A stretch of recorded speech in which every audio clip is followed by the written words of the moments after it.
Pour annoncer le message chrétien comme un message toujours actuel, il ne faut pas seulement réinterpréter les Écritures de l'Ancien et du Nouveau Testament.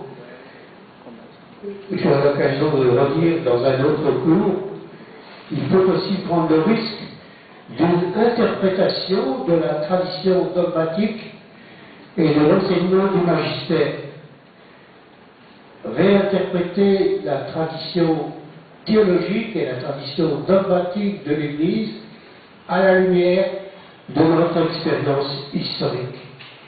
Et quand je parle d'expérience historique, je veux parler aussi des états de conscience nouveaux des hommes et des femmes au XXIe siècle. Il s'agit essentiellement des aspirations légitimes de la conscience humaine qui font l'objet d'un certain consensus universel et qui ont trouvé leur expression, leur garantie juridique dans des textes comme la Déclaration universelle des droits de l'homme en 1948. Ces évidences de la conscience collective sont tout autre chose que simplement l'état des mœurs que la sociologie peut étudier. Ils contribuent à déterminer le contenu de ce que j'appelle souvent, dans diverses publications, l'humain authentique. Et l'humain authentique, c'est une autre manière d'exprimer en français le vrai humanum, le vrai humain dont parle la Constitution Gaudium et Spes de Vatican II.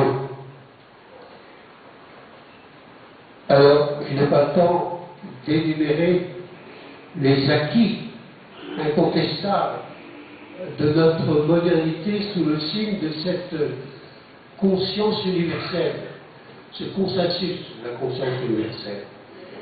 Mais je rappelle par exemple des choses qui nous sont évidentes maintenant, qui n'ont pas toujours été évidentes dans l'Église, l'égalité entre hommes et femmes,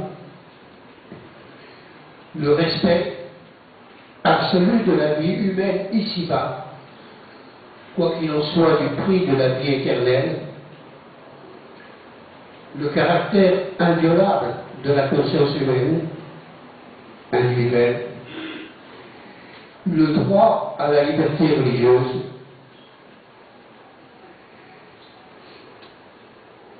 on peut aussi tenir compte de la conscience d'un nouveau rapport à son corps et à la sexualité, sans parler du droit à un certain bonheur et pas seulement à la santé.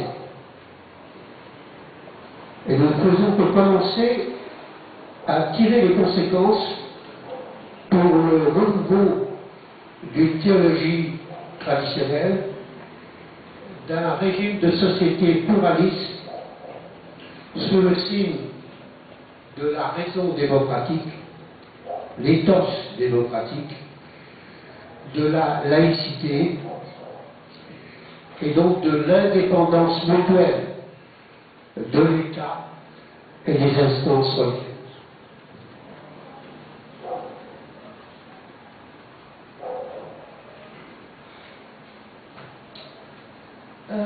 Para anunciar as mensagens cristãs como sempre atuais, não é necessário somente reinterpretar as Escrituras.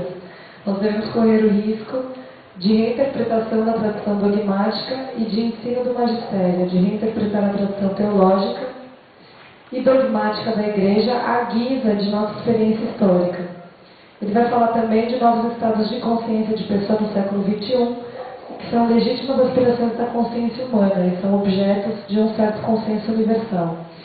Ele cita a Declaração Universal dos Direitos Humanos como evidência de consciência coletiva. São diversas manifestações que a sociedade produziu rumo ao humano autêntico, que é expressado no Vaticano II como o verdadeiro humano.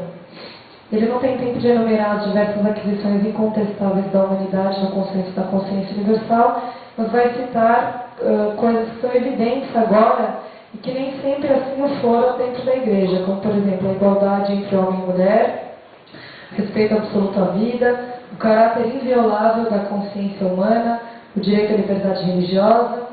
A gente deve levar em conta a consciência da nova relação com o corpo e com a sexualidade, sem citar o direito à felicidade e à saúde. Nós começamos então a caminhar rumo a uma nova teologia dentro de sociedades pluralistas, na qual existe independência mútua entre o Estado e as instâncias religiosas. Encore un mot à propos des exigences de la réinterprétation, et je voudrais simplement dire un mot, je viendrai plus tard.